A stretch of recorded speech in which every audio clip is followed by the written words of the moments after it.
সাইয়েদনা মুসা আলাইহিস সালাম তার চাচাতো ভাই কারণকে বলেছিল সম্পদের যাকাত দাও, এ সম্পদ আল্লাহ দিয়েছে। কারণ বলে আল্লাহ দেয় না, ইন্নামা উতীতুহু আলা ইলমিন ইনদি, আমি আমার ইন্টেলেক্ট, আমার সৃজনশীলতা, আমার বুদ্ধিমত্তা খাটিয়ে সম্পদ উপার্জন করেছি, আমি যাকাত দিব না। মুসা আলাইহিস সালাম বললেন তাহলে আযাবের অপেক্ষা করো। কারণ বলল পারলে আযাব নিয়ে আসো। রব্বুল আলামিন বললেন ফাখাসাফনা বিহি ওয়া বিদারিহিল আরদ, ও মুসা নিরাপদ দূরত্বে তুমি সরে যাও, আমি এখনই কারণকে তার সব সম্পদ সহ জামিনের মধ্যে দাবিয়ে দেব।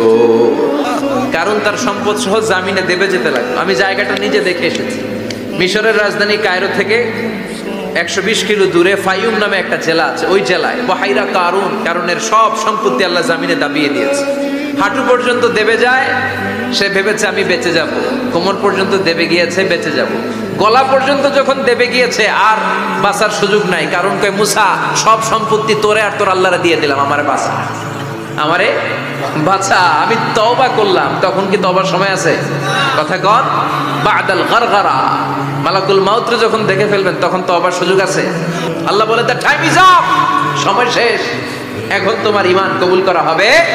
তার মানে বাদাল গারগারা তওবা কবুল হয় না। এই মৃত্যুর গড়গড়ানি আসার আগ পর্যন্ত চোখের পানি ছেড়ে যদি আল্লাহর কাছে ক্ষমা চান, জীবনের সব গুনাহ মাফ করে দিবে কে?